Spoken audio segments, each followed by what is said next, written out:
This is About Space. From the Florida World Headquarters is your host about space, David Denault.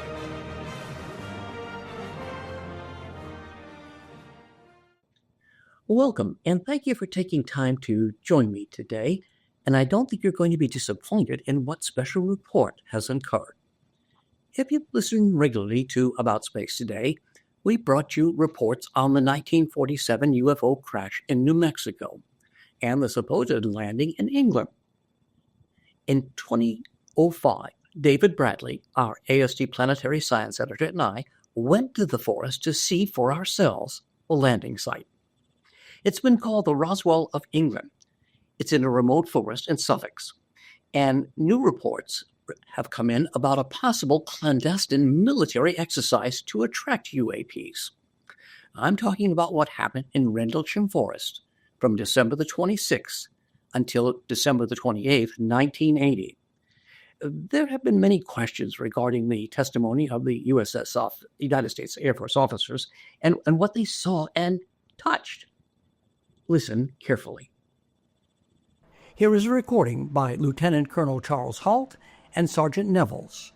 Listen to what they observed. We're about 150 or 200 yards from the site. This is just deathly calm. There's no doubt about it. There's some type of strange flashing red light in there. There's yellow. I saw a yellow tinge in it too. Weird. Cool, so you maybe move a little bit this way? It's right on house bet. Oh, it's coming this way. It's definitely going. This is a little show-off. Whether there was no doubt about it. This is weird. One light to the left. Take flashlights off. 10 degrees. Horizon directly north. We've got two strange objects. Half moon shape. Dead to the right with colored lights on them. Those were the actual recordings. Now, during the Rendlesham Forest incident, a U.S. Air Force security airman named Jim Peniston claimed to have touched this mysterious craft that he encountered in the forest. He described it as having a warm, smooth, and seeing unusual markings and symbols. And later he began to have dreams and visions of zeros and ones. And it was continuous. And eventually he copied the zeros and ones on paper. And eventually he had it decoded. And the message was scary. It read, "Exploration of humanity. Continuous planetary advance. Information, the fourth geographical coordinates." And they were for Caracol, Belize, Sedona, Arizona, the Great Pyramid in Egypt, the Nazca Lines in Peru, the Taishanku in China, and the Temple of Apollo in Greece.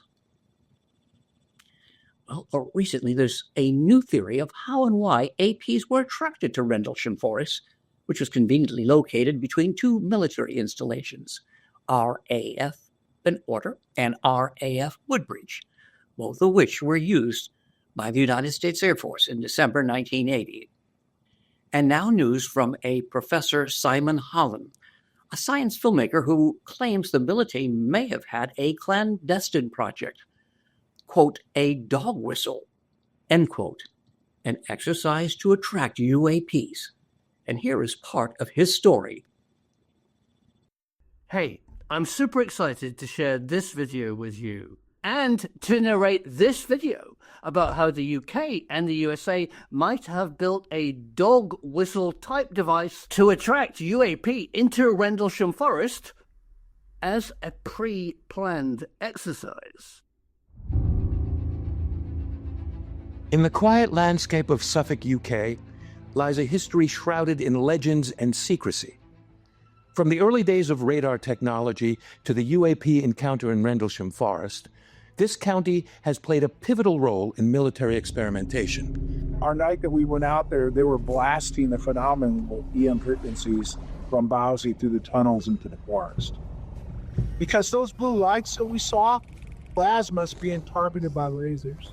They were generating the phenomenon, which was probably what they were hating was the actual phenomenon, the exposure, what they created from blasting this energy. And strangely, Suffolk has the reputation of having a thin veil, separating reality from the supernatural. There's something strange about that area, and it continues to this day. Now, the base is closed. I say closed. We're gone, as you well know.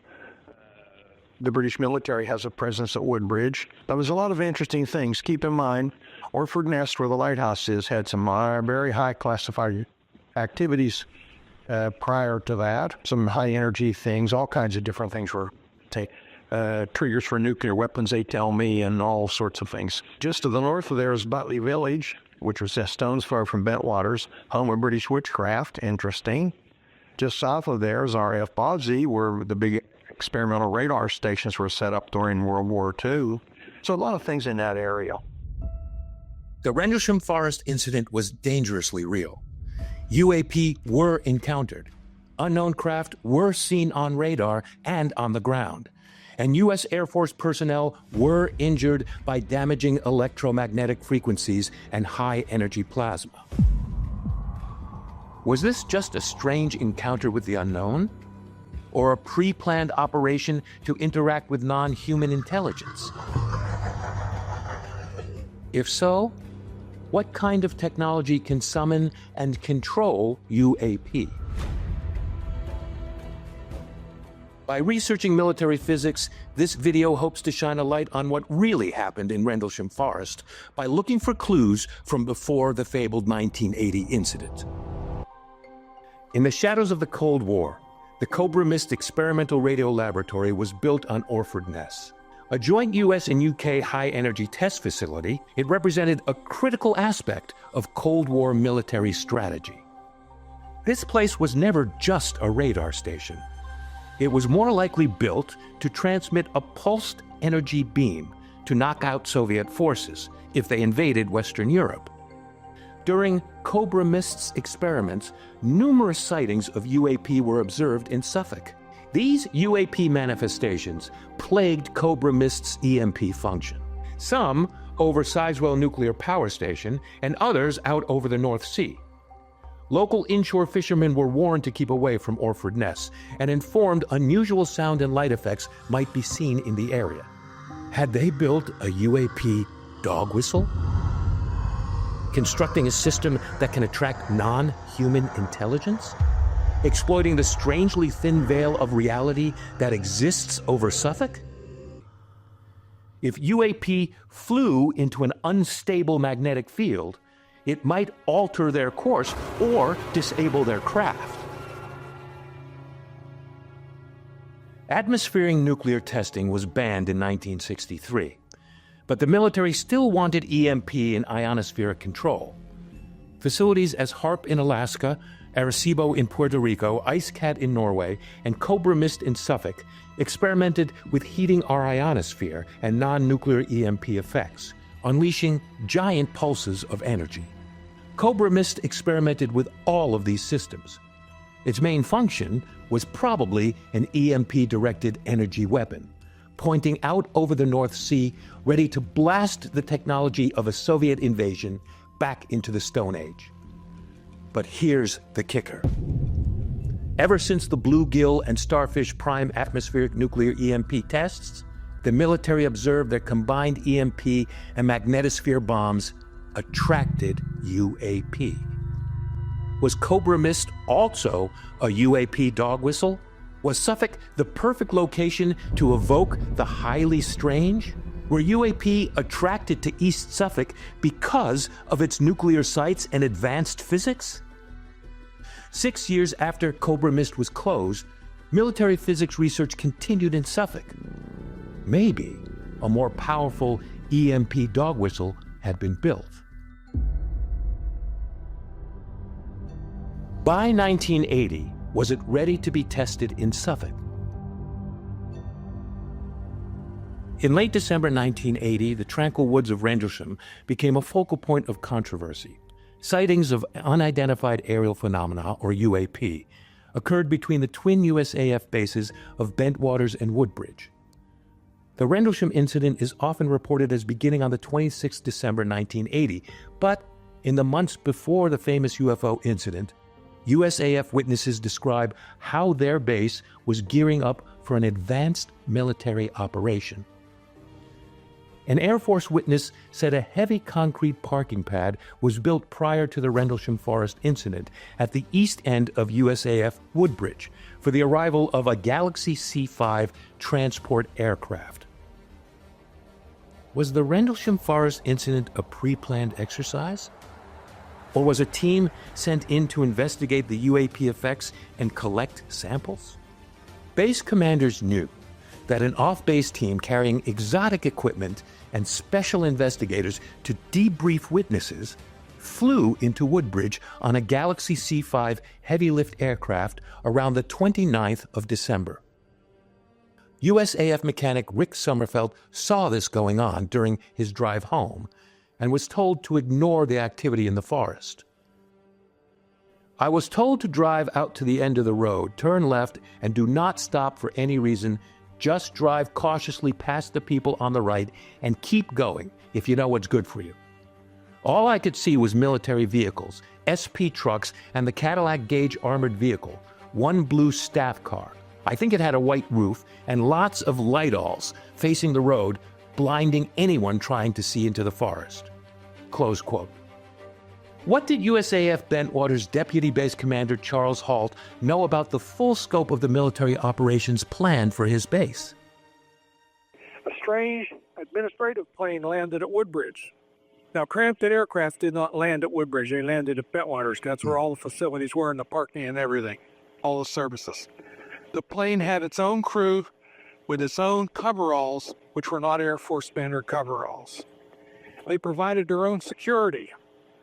Now, even when the TR-1s, even when the U-2s, even when the SR-71s and the ABCC planes landed at Bentwaters, we provided security. But this plane had its own security. Now, at the time, I just assumed it was somebody from DOE doing some funny thing.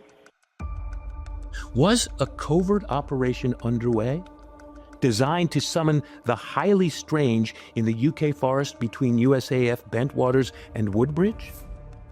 The timing of the Rendlesham Forest incident is also important. UK Prime Minister Margaret Thatcher and her Defense Secretary John Nott were keen to demonstrate and sell novel British defense physics to the emerging US Strategic Defense Initiative. After the strange nights of sightings and close encounters, what happened next is a dark chapter in the military treatment of their personnel. Right up to the incident, I said to him, "Are you guys at all interested in this?" He said, "We don't get involved in UFO stuff." Wrong. I later learned that their office was used. The spooks came in. The spooks, how should I say, debrief with drugs and hypnosis, at least 5 people, if not more. And probably created what's called screen memories. We're talking John Burroughs, Jim Peniston, Adrian Bastenza. They scarfed up Larry Warren for some reason or other because he claimed to have been involved. I don't know who all else. And they never admitted this to me till years later. They told me that somebody wanted to talk to me downstairs. At first, they said, "Have a seat." And I was like, "Well, what's going on?" Because the room was kind of like empty with just a table and a chair. And I was like, "Well, what's going on?" They said, "Well, we're going to ask you some questions." And I really didn't want to sit down. I started getting scared at that point. And I said, "Well, I don't want to sit down." I said, I don't want to do this. I said, I want to go back to the barracks. And they said, it was, you need to sit down. We're going to ask you questions and you need to cooperate. A light came out in front of me and there was a gentleman. I could see the silhouette and he started asking me questions. There were several times during the interrogation that the gentleman told me, he said, "No, you didn't see that. You saw it was the lighthouse. It was the light shines and it reflects off the trees." And I said, "Light doesn't reflect off a tree." I said, "Light shines on the tree and you can see the tree." And I said, "And when the light comes around behind you or above you, that's not a lighthouse." And he said, "Son," he said, "bullets are a dime a dozen." He said, "When they're cheap."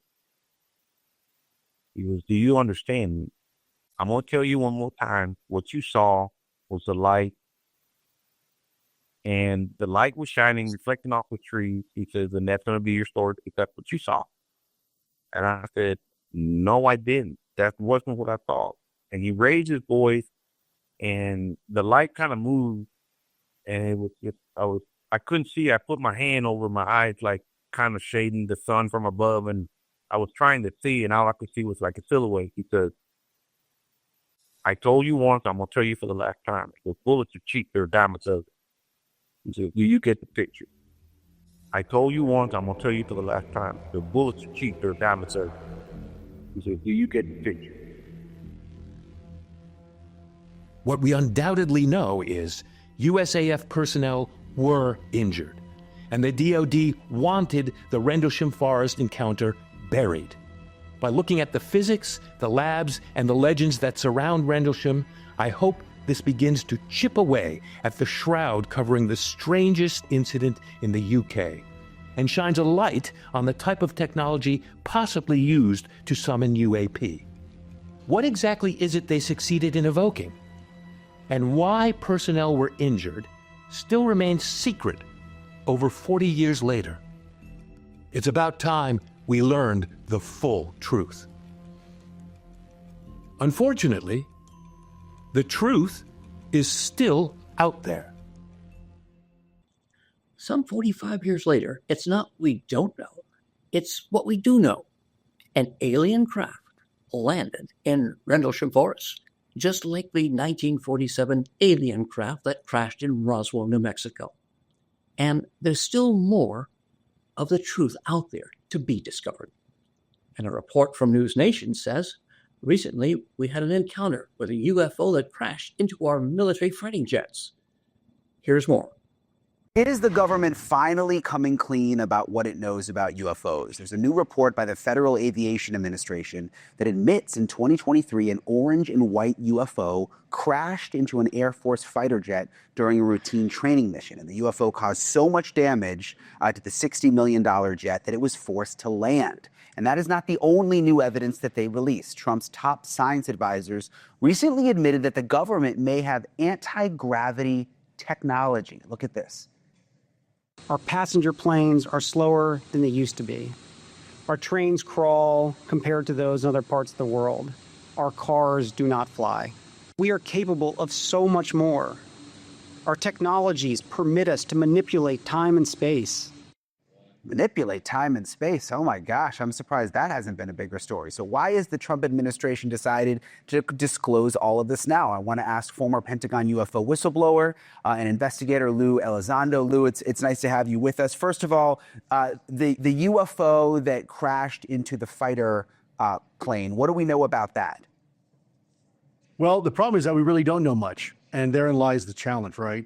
When you have an incident involving a $40 million combat aircraft, and only the details now are starting to be released through Freedom of Information Act at FAA, there's a problem. Now, we've been saying for the last 8 years since I've been out that there have been dozens upon dozens of these near-air collisions that have occurred with military and civilian and commercial pilots. This is not just happening with military aircraft. Now, this is the first time we heard of an actual mid-air collision, but some of these objects are coming so close to combat aircraft that they are literally splitting that combat formation right down the middle. So you can imagine how close combat aircraft fly when they're flying in formation. Now imagine a UAP coming in right between them. So this is nothing new. And I think, you mentioned earlier, why is the administration having the conversation now? And I think it's because this has really become the worst kept secret in American history. It's been 80 years of suppression and misinformation, and we're at the point now where I think the administration realizes that America can handle the truth. I appreciate you taking your time to join us in this special report. And if you like a report, be sure to click like, follow, and subscribe. I'm David Denault. This has been a special report from About Space Today.